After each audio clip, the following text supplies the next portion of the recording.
somos la Organización de las Naciones Unidas para el Desarrollo Industrial y estamos trabajando en un proyecto de desarrollo industrial de la industria automotriz. Este evento es bajo el marco de este proyecto y nuestro objetivo es compartir la experiencia de empresas internacionales. Hoy tendremos una empresa de la India, una empresa de España y 2 empresas de Israel, presentándonos por qué sus productos, su oferta y qué están haciendo en este momento desarrollando la industria de electrificación automotriz global y por qué están apostando a estos temas y por qué esto es el futuro y el presente de la industria automotriz.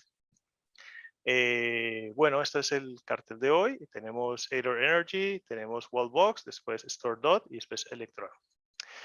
Arranquemos de una vez con la primera presentación. Hoy tenemos y estamos felices de tener a Ravnet Pokela, ojalá lo haya pronunciado bien. Él es el Chief Business Officer de Aidor Energy. Él es un exalumno de MIT, es director de negocios de Aidor Energy en este momento, dirige las áreas de marketing, ventas, servicios postventa y atención al cliente e infraestructura de carga de Aidor. En Aidor han construido la marca mediante la formación de estrategias de marketing, la creación de métricas claves e iniciativas centradas en el cliente. También supervisa la gestión empresarial de principio a fin para el desarrollo de la infraestructura de carga en toda la India. Él en su principio trabajó en Huawei como director senior de servicios de marca, después en Whirlpool como responsable de servicios de marketing para India, Sri Lanka y Bangladesh. Más tarde se incorporó a Nokia India en sus inicios y ha sido gran parte integral de la historia de crecimiento de esta marca. Después se trasladó a Nokia Global Marketing en Londres como director de marketing global. Ha desempeñado diversas funciones en el área de estrategia y planificación, comunicaciones de marketing, estrategia de marca y desarrollo de productos. Ravnet regresó a la India en el 2012 con Payback como director de marketing y jefe de comercio electrónico y análisis de negocios. En 2015 fue reconocido como uno de los 25 profesionales de comercio electrónico con más talento de la India por el Asia Retail Congress 2015, antes de unirse a Aidor en agosto de 2015. También fue vicepresidente y jefe de prácticas de consultoría en FlipArc y ayudó a crear su unidad de negocio de consultoría de marketing. Bueno, ahora hablemos de la empresa. Aidor Energy es una empresa de la India de vehículos eléctricos, fundada en el 2013, que fabrica scooters eléctricos. También han creado una infraestructura de recarga de vehículos eléctricos en todo el país llamada Aidor Grid. La empresa es una de las pocas empresas del sector que proporcionan actualizaciones por aire, OTA.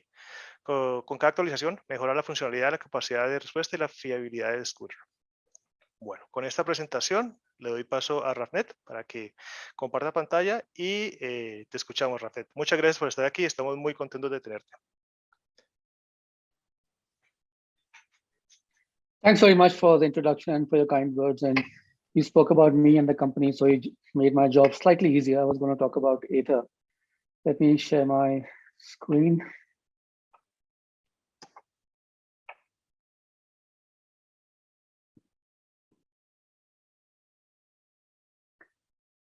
Great. So good morning, good evening, afternoon, good evening, depending on where you are in the world. So I represent Aether. While there's been some update on who we are, I'll just take, sorry. Just quick facts on who we are. We're about an 8-year-old company, incorporated out of India. We are still at a venture funding stage. We raised about 140 million so far in the last 8 years or so. One of our biggest backers is a company called Hero MotoCorp. Hero MotoCorp is the world's largest two-wheeler company. They supply to about 35-40 countries across the world, including Colombia. In addition to that, Tiger Global, which is a New York-based hedge fund, there was one of early investors and a couple of high net worth individuals coming out of India. So we sort of well-capitalized, well-funded organization on our way to sort of scaling up. We have our R&D facility, manufacturing facility in India. In addition to that, we believe that having a control over your battery is a very critical element of success of any EV company. And which is why our battery assembly is actually in-house. So we don't buy any batteries from anywhere, we build our own batteries. And that battery plant is co-located with the vehicle plant. By way of product, we have 2 scooters, a picture of which that you just saw, which looks like this. These are two scooters, the 450 Plus and the 450X.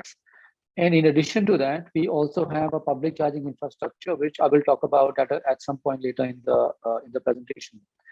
So while we are a startup, technically, but just in terms of scale, we are fairly scaled up. We have about 1,200 employees spanning across various geographies. And collectively, our customers who've been riding our scooters, they've done about 7 million kilometers over the last 3 years that we've been selling. So in reference to, in context of, companies who've been there for 20, 30, 40, 50 years, we're a young company, but in absolute sense, we have a fair bit of sort of, understanding and data based on what we've done the last few years, and based on the understanding we have, of our customers riding the scooter for about 70 million kilometers, which I will talk about again at some point later in the deck.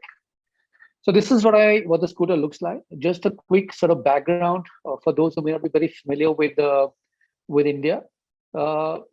What is seen as a secondary or a tertiary mode of transport in many parts of Europe, parts of North America.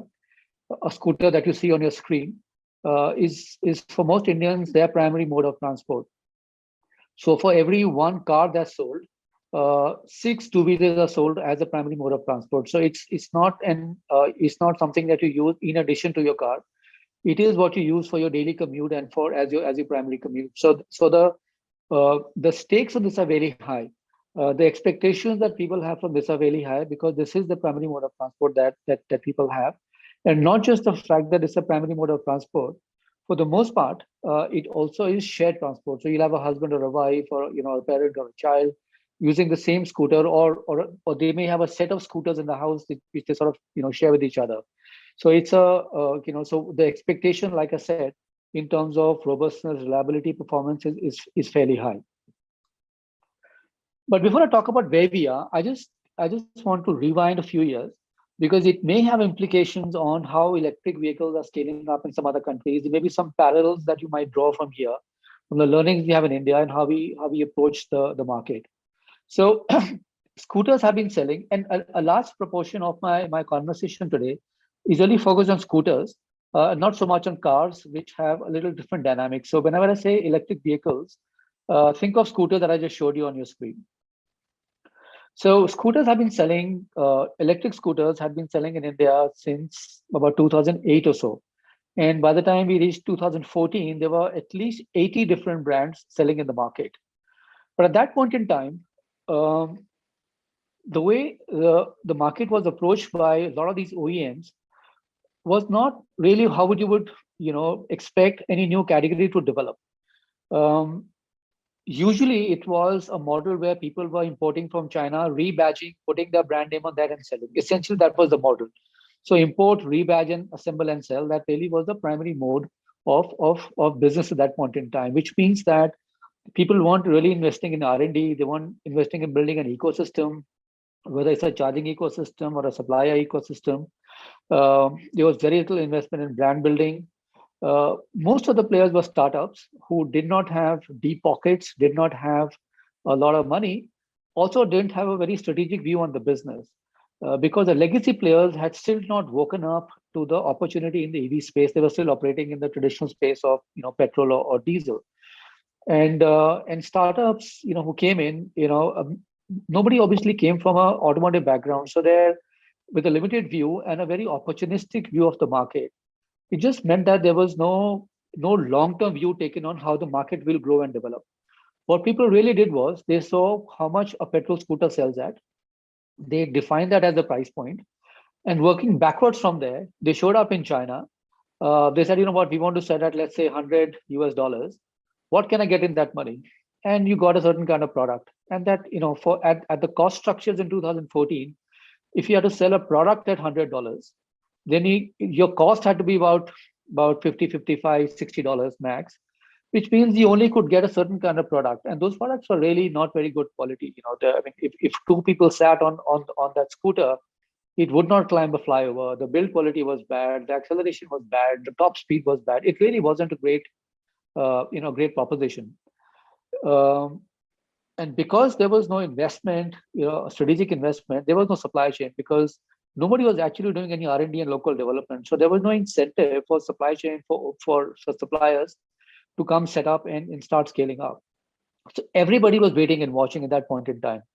And whatever selling was happening at that point in time was really on the back of two propositions. Either it was sold on the back of total cost of ownership, saying, hey, you know what?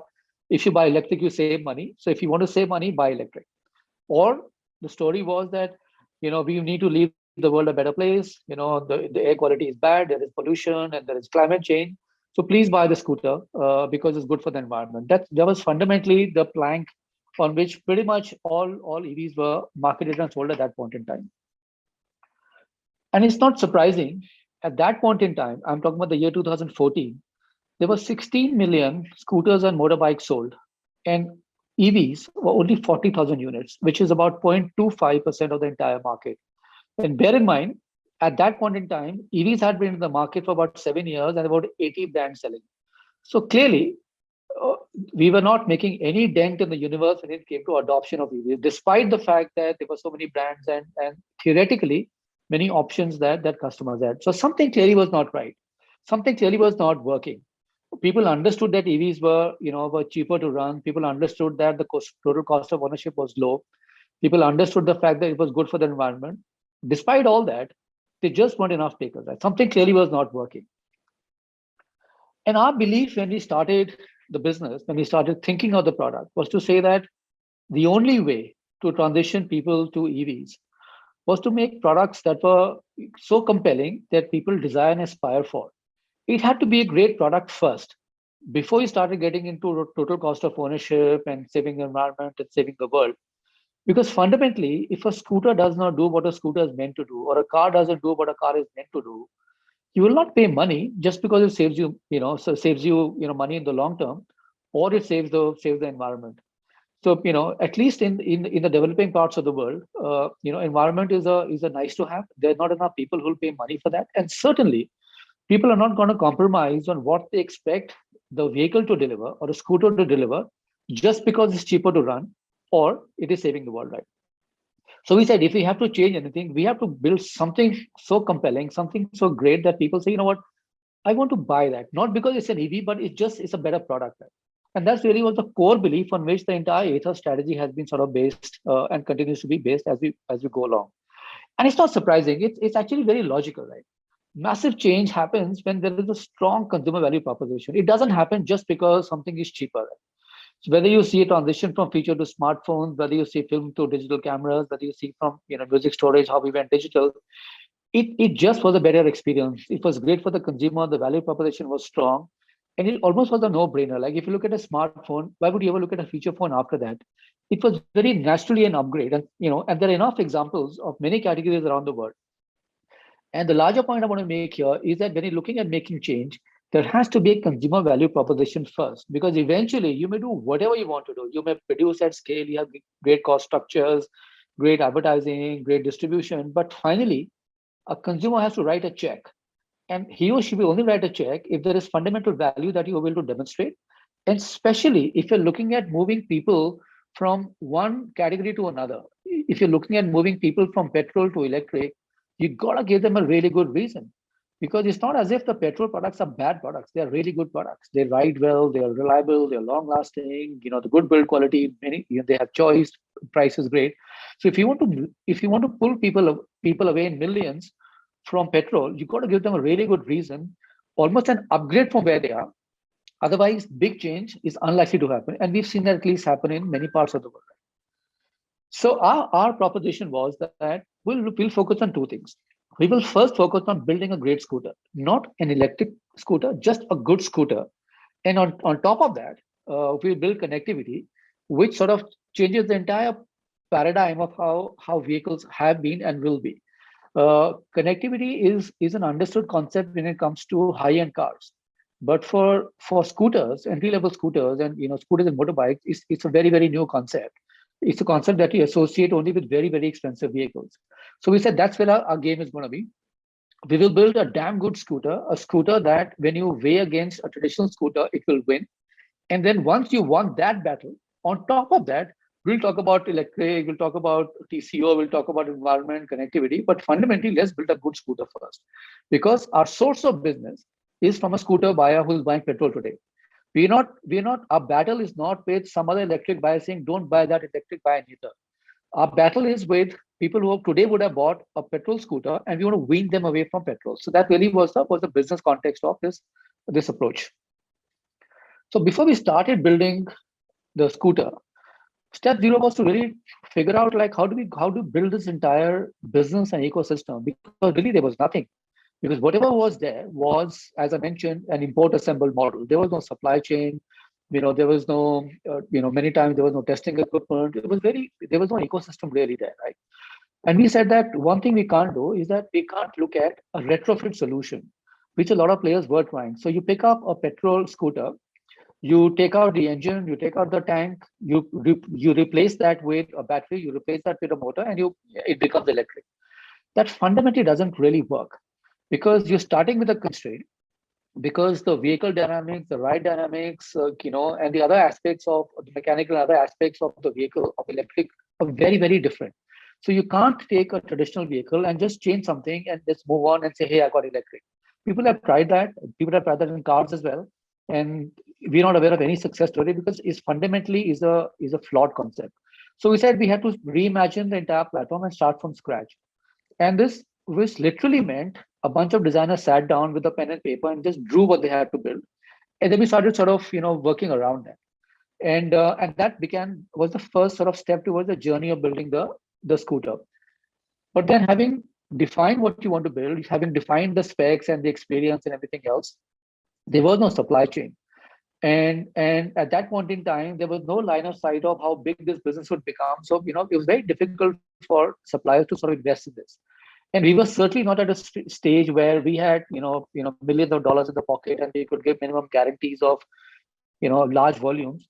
So essentially was really working with suppliers, finding like-minded suppliers, selling the future of electric, showing them the vision, showing them where this business could go, and really inspiring them to work with us, as opposed to, then coming with us purely in the short term, looking at the money opportunity, because that money opportunity was very small.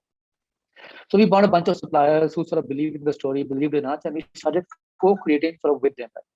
And the last challenge at that point in time was that, because EVs were really a nascent, a non-existing business, there was no talent at that point in time. It's not that we could go and hire 100 engineers who worked in EVs before, or 100 engineers who worked on connected cars, because there weren't such people available, in the country.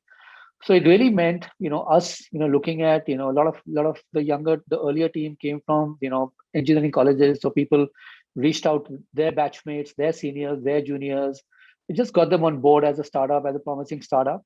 And we hired for potential, and people just learned on the job as we went along. So it was exciting, but a difficult time, even before we reached the stage where we actually building a scooter. So that was step zero for us, right?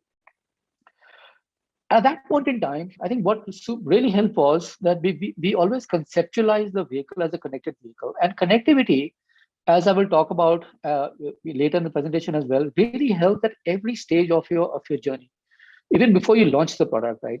In design, development, because the vehicles are connected, you can figure out how each specs are performing. Do you underspec or do you overspec? Sometimes when you look at materials, if you don't have data coming in how your materials are performing, you either are conservative and you overspec, or you could be risk taking and underspec. But it's very difficult to look at spec and cost optimization based on data. And when you have that, especially for a company who was building the first product, which had no benefit of years of previous data, it was super helpful. Then testing, validation, varianting, the fact that it's connected, it just makes the journey a lot easier. And we've realized the value of that as we sort of gone along. Even when you look at, after having built the platform, when you look at things like varianting, you can create variants and hit the market in 9 to 12 months, simply by using software to tweak the parameters of your vehicle. So it fundamentally sort of changes the game. Where if I just draw a comparison, a connected platform like ours, from the time we think of creating a new variant on the same platform to hitting the market, could be a 9 to 12-month journey. And in a vehicle which is not connected, it could be a 36 to 48-month journey. And we are really cutting down by almost one-fourth the time from a go-to-market perspective. So a huge value, especially for a company at an early stage. So like I said, step 0 was setting up supply chain, and just the basics in place. Step 1 was to just build a good scooter, right? And what you see on screen are specs that are market beating from from a scooter perspective. So the vehicle on screen, it is the quickest scooter in the country today, from 0 to 40 kilometers per hour and 0 to 60 kilometers per hour. Because what we realize is that in city conditions, especially with a very densely populated country like India, where it's very unlikely you'll get clean wide roads. More than top speed, you need acceleration to navigate traffic and overtake, etc. So that acceleration becomes very important. So we built the quickest scooter out there. We built fast charging capability. So you can charge at the rate of 1.5 kilometers a minute. So if you charge for about 10 minutes, you get 15 kilometers of range, which is plenty of range if you're going within a city. Importantly, we built it like a performance vehicle. So typically, just by way of, sorry, I'm just getting a call. Yeah, so by way of weight distribution, typically scooters have about 70% weight at the back because engine is at the back, which makes it, very, very unstable. So because we reimagined the entire platform and built from scratch, we built the entire frame. So we had like a almost 50-50 weight distribution, which is what you would see in typically in sports bikes. So it gives you, immense confidence, when you're riding at high speeds and braking. So what really we built was that, at this stage, we were saying, what, if you're in the market for a good, very good petrol scooter, see me as a good scooter. Don't lower your standard just because you think I'm electric and you want to compromise to go electric. Match me and judge me by the same standard that you have been judging other best scooters in the country. That was the first step, from our perspective, to first hump to cross and first mountain to climb. Having done that, then we say, okay, now that you believe that this is a good enough replacement for your petrol scooter, now let's talk about what else comes with it that your current vehicle can't, which is the power of connectivity and intelligence, right? So the scooter comes with a 7-inch touchscreen dashboard, which is run by Android.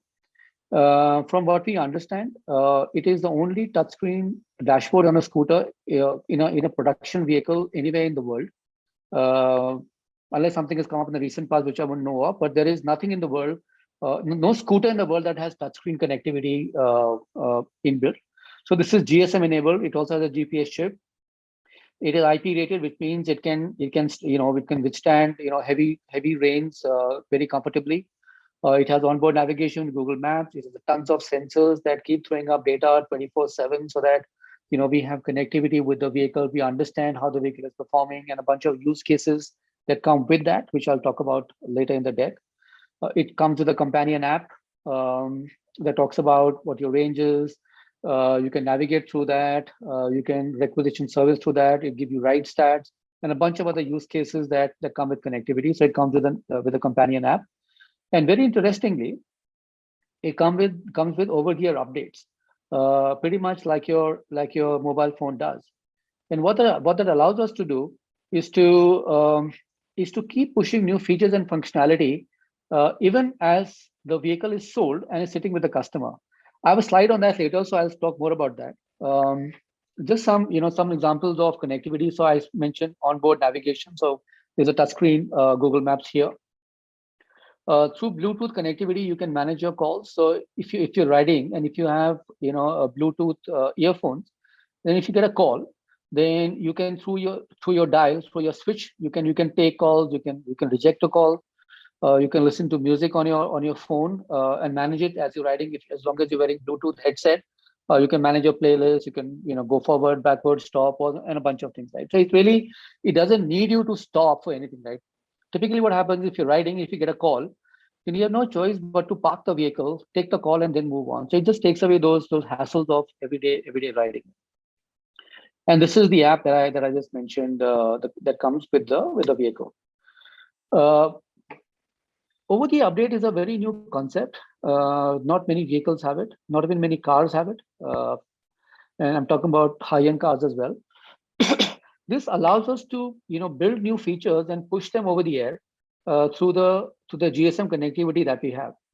And on your screen are a bunch of features that we rolled out over the air. These features did not exist when we sold the vehicle in the initial phases. All these features came in later. And what this does is it just makes the scooter ever improving, because typically whenever new features come into any vehicle, the only way to get those new features is if you sell what you already have and buy the next model, which is upgrade. Very rarely do you get, I think certainly in two-wheelers, almost never do you get the opportunity that the scooter that you have, which you may have bought about a year back or 2 years back, has exactly the same features as a scooter somebody would have bought yesterday, because the features have been pushed over the air into your vehicle, while you're sleeping at night. So it just changes fundamentally how you relate with the vehicle and how you see the value of it growing over time, as opposed to value depreciating over time, because the scooter keeps getting better. This is just a slide on how the scooter compares to a bunch of other scooters in the market. These are all the highest selling scooters that we compared ourselves to, and clearly it is the strongest scooter in the market. And why this is important? Because before this, uh, electric scooters were seen as a compromise. It was seen as a scooter which was sluggish, would not climb flyovers, had bad acceleration, a very low top speed, and a bunch of other things. So this dispels all myths that existed, with the scooters that were there before we sort of launched the Ather 450. Importantly, the Ather 450X has the best connectivity suite across any product globally, right? So we benchmark the three big players globally. So there is a Vespa, there is a Govex coming out of Germany, and there is a Gogoro coming out of Taiwan. So what you see highlighted in the first column, as I mentioned, nobody has a touchscreen dashboard, full touch. We have over-the-air update and a bunch of and a bunch of accessories which enhance the ride experience. Like we have a tire pressure sensor where you put in the vehicle, and on your dashboard, because there is integration, you can see your tire pressure, and when it's low, you can sort of get your the air filled in your tires. There is a smart helmet that pairs with the vehicle. So when you're riding, you don't really need any earplugs or any Bluetooth. It just connects automatically with the vehicle. So a bunch of things we're working on that that are in the connectivity space, which enhance the overall experience that the consumer has of riding and owning the vehicle. And this connectivity has also a very profound impact on how pricing operates in the market. Now, because consumers understand that the vehicle, what they buy today, will always have the benefit of new features as and when new features are developed and rolled out by Ather, their willingness to pay premium for the product is very high, because the vehicle will keep getting better. It's not that I'm paying something for today and 2 years later it'll be obsolete and I have to buy a new one. As long as it's in a good physical condition, I'm totally secure in my mind that I will always have the latest features that somebody else has who would have bought it very recently. So your ability and the willingness to pay premium goes up. Secondly, as we transition sometimes from old models to new models in a traditional world, the new models and the old models have a very different feature set, because the new models come as an upgrade, the old models don't have those features. So if you have to liquidate stocks that are sitting in the inventory at the dealer's end, you have to do a lot of discounting. But in this case, even the old products still have the same features. Now the new product may have a new look and feel, which is different. But certainly in terms of features, it is pretty much the same feature as the new product. And therefore the needs to do deep discounting is very limited. So it has a very profound impact on the financials of the company. And because the vehicle is sort of keeps getting better, the pricing in the second-hand market and in the refurbished vehicle businesses is higher, because same logic as the first 2 points. If the vehicle has the same features as the new vehicle, then it commands a better pricing in the second-hand market, and that changes the financials of the refurbished market that exists, right? So it's a very sort of important aspect of market pricing.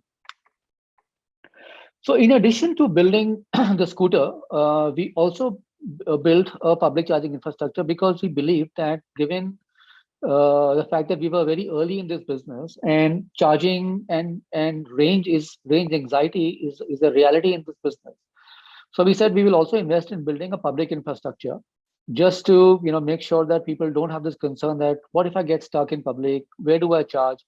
Even though technically you don't really need to charge, because people do overnight charging, and a typical consumer does about 15-20 kilometers of range every day, and the scooter gives a range of about 85 to 90 kilometers.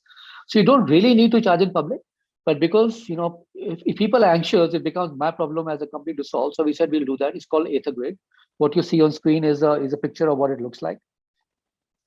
While we built it for ourselves, but we built it universally, so it can cater to Aether and non-Aether vehicles. It has fast charging, as I mentioned. It is cloud connected, so it makes the experience very, very seamless. So if you come with an Aether scooter, you just plug it in, because the vehicle has a GSM connectivity, the grid has a connectivity. So the moment you plug it in, the two machines talk to each other, they authenticate, and charging starts. So there is no QR code, there is no OTP, there is nothing. It's just a very seamless experience. We also have what you call the Aether Dot. This is a private charger. This comes with the vehicle. So when we sell the vehicle, this goes along with the vehicle, which people set up at home to charge. People either use this, what you see on your screen, or people use a portable charger, which is like a laptop charger, which you can keep in the boot of your vehicle and carry along with you. Both options are available for customers, and people typically prefer this because people prefer overnight charging, and this is what they use for on a daily basis. So what we built was essentially from scratch is a very deeply integrated and a cloud connected platform. So, from a motor to a battery, which we built on our own, charger, dashboard with connectivity, the charging infrastructure, the cloud connectivity that binds everything together. So it's a very tightly sort of, meshed and very well knit, tightly knit, integrated architecture. And what this allows us to do is to scale across different vehicle types, because the platform is set. Now with the same platform, I can build a motorbike, I can build a 3-wheeled vehicle, a tuk-tuk, if I need to. On a stretch, we can also consider building a light commercial, like a 4-wheel vehicle as well, though that's going to be a bit of a stretch.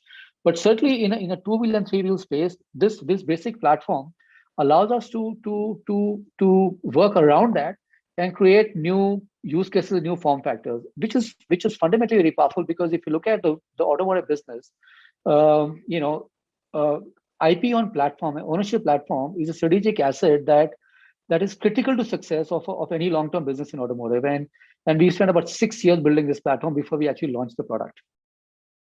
When we were launching the product, while not only did we have a redefined product, we said, this is a good time to also question really everything that's out there, right?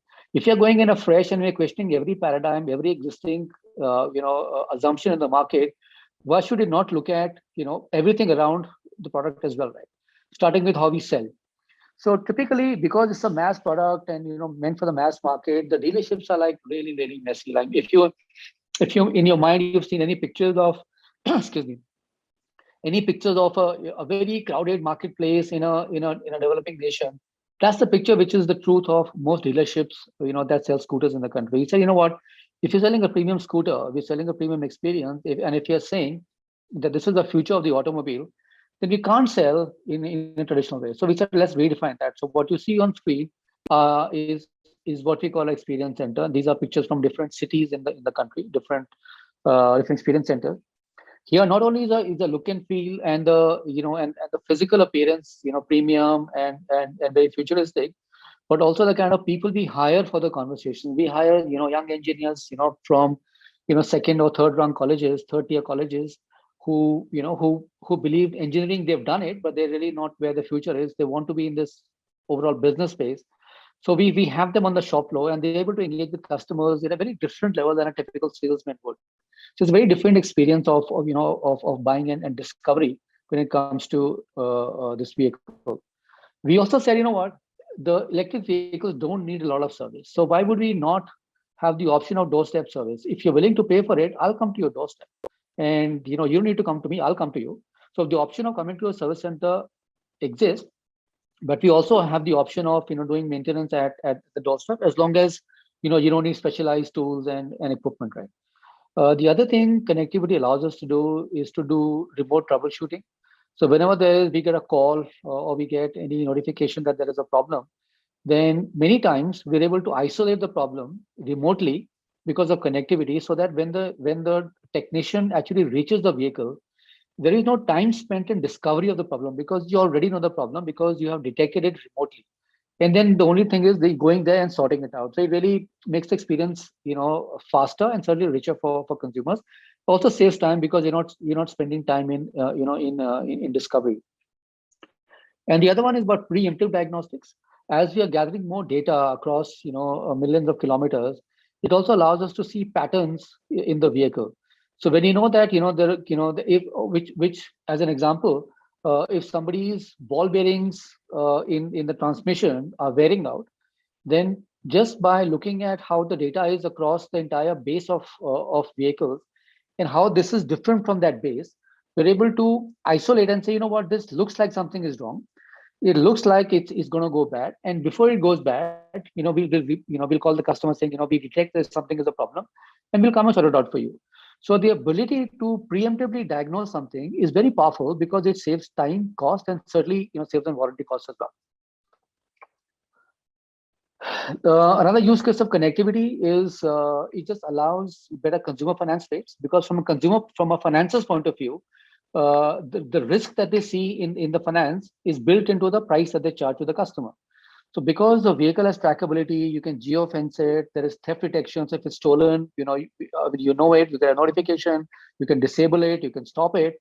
So what it does is it reduces the risk dramatically for a financer, and the cost that they build into the risk, that cost is passed back onto the customer as better finance rate. So it sort of has a direct impact on customers finance rates as well. The last thing, which is in italics, is something that we're working on, which is usage-based insurance pricing. So based on how you ride, your insurance premium would change. This is in discussion. I mean, the dependency is not us. We have the data. It's insurance companies, looking at their algorithms to figure out whether this can be they can roll it out or not. But there's certainly something in the pipeline for us to work on. So if you look at overall, I think connectivity has a fairly game-changing impact on the entire journey, from design development to testing validation to how you own it to after you own it, you experience post ownership. It just makes the experience a lot richer than it would otherwise, even if you had the same vehicle. So it just fundamentally changes the game at many levels. And I do believe at this point in time, we certainly as a company and we as an automotive industry, we really haven't truly understood the power of connectivity and the use cases yet. This is like the early days of smartphones. Like when the first smartphones came in, maybe 10 years back, you knew this was powerful. You knew it has a lot of potential, but you never truly understood all the use cases that today come very intuitively, whether it's finance, whether it's shopping, whether there's a bunch of things. Similarly, I think the power of connectivity has not been fully discovered yet. It will be discovered as we go along. But what we built at this point in time is a fundamental capability and understanding from which we start building our understanding going forward and keep enriching and adding more use cases as and when we understand them, in our journey as we scale up. This is my last slide on what we learned in the few years that we've been in market. One thing I can tell you, if you're looking at easy money, don't build automobiles. It's a really tough business. You only build automobiles if you're truly passionate about it, if you're vested in that business, because it's really, I mean, a lot of people have entered the business, at least in India, we've seen, with typical startup mentality. I'll come in, I'll scale it up, I'll get valuation, I'll exit. This is not that business. If you don't want to be in manufacturing, don't be in this business. Second is that new categories aren't formed from bottom up. You can't start at the low end and hoping that it'll scale up, which is what I think the Indian OEMs did earlier when they got not so great products from China and sold them. All categories start from the top. Aspiration has to build from the top. Desire starts from the top. Early adopters come from the top, and then they influence the market, and then the market grows. There's no other way to do it. For new businesses, new industries, industry like ours, upfront investment in platform supply is super critical. There is you may have short-term success by not investing in this, but long-term, you can't survive in this business. You need to have IP, you need to have platform, you need to have control over your technology, you need to have control over what you build. And you can't do that if you don't have a solid platform. And you can't do that if you don't have a supply chain that is willing to support you. Now, supply chain is an obvious thing, right? Why is it this on the slide? Because it's such an obvious thing to talk about. The reason I have it here is because in early stages of the business, even though you're a manufacturer, and technically building supply chain is not your job, it is a supply chain's job. At the end of the day, if you don't invest in it, it becomes your problem. So it does become your job. And if you're new in any category, it's super critical that you set aside some bandwidth and possibly even resources to really scale this up, because if your supply chain isn't strong, that becomes the weakest link in your chain as you scale up. Other things about, when there's change of technology, like we move from petrol to electric, well, technically you can still sell in the same manner, but change also allows you to question everything, how you sell, how you market, how you service, how you finance, stuff that I just spoke about in the last few slides. It's a great opportunity to just redefine, and just relook at the market and ask questions that you normally wouldn't have asked. Because, when that is changing, you can may as well make change, at a large scale rather than piecemeal. And the last point, which again, I think is more critical for young companies, is just to know who you are, what your DNA is, what you're good at, what you're not. Because if you don't do that, it's very easy to pivot. And it's also very, very tempting, because, what you're taught as young companies in startups, that, hey, pivoting is a way of life. You should be nimble, you should be agile, you should be able to change direction very quickly. Sure, all that is true. But there's a line between, jumping very quickly and pivoting without realizing that this is just a short-term measure, and it's very easy to pivot when you see something difficult coming your way. But it's important to understand who you really are and what your strength is, right? Like in our case, we know what we want to build, and we know that there is a very large business in the logistics and delivery market, the B2B market, very, very large. That opportunity goes into hundreds of thousands of units every year. But that's not our strength. Our strength is building a connected premium product at the upper end of the market. And if we try and play that game, we will fail. So we're not even trying that. So I think it's important learning that we had very early on to be very mindful of who we are, what is the long-term success, what you want to be, and just take that path. So with that, I'll end.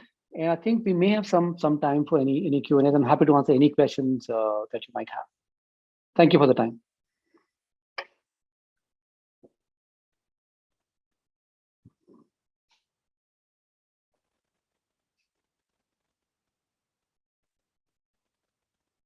Ya, ahora ya tengo el micrófono.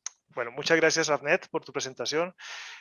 Nosotros vemos y nos hemos dado cuenta también con diferentes oportunidades de hablar con empresas de la India. Incluso aquí en Colombia tenemos una planta que se montó hace poco de Hero Motors, que los dos países son más cercanos y más parecidos de lo que por distancias creeríamos. Entonces, todo esto que nos estás contando y toda esta experiencia que han tenido ustedes de montar esta empresa, pues aplica mucho, y estas últimas lessons learned, todas estas enseñanzas que vemos, pues son muy válidas. Obviamente, abrimos también cualquier opción que ustedes quieran tener en Colombia, cualquier tipo, o en la región, cualquier acercamiento adicional de los que ya han tenido a través de nosotros, pues estaríamos encantados de apoyarlos, ¿vale? Entonces, yo creo que por tiempos, ya son las 8:45 aquí en Colombia, y la siguiente sesión es la de Wallbox. Pues creemos que no hay tiempo de preguntas y respuestas, pero igual vamos a compartir tu presentación y toda la información de la presentación, las slides y demás a los participantes, y después de eso ellos podrían comunicarse con nosotros y nosotros podríamos, si eventualmente hay algún interés específico en hablar con ustedes, pues transmitirles la información, ¿vale? Te agradecemos muchísimo, estamos muy encantados de tenerte aquí, Ravnet, en el evento del día de hoy. Y bueno, la siguiente, te invitamos a quedarte para escucharte a los otros colegas. Todos van a hablar de vehículos eléctricos y electrificación. Como sabes, Wallbox es una empresa de España, europea, que hace cargadores eléctricos. Entonces, bueno, seguramente ya los conoces. Bueno, muchas gracias, Ravnet. Bueno, ahora en este momento voy a compartir pantalla. Thank you. Thanks very much. Muchas gracias.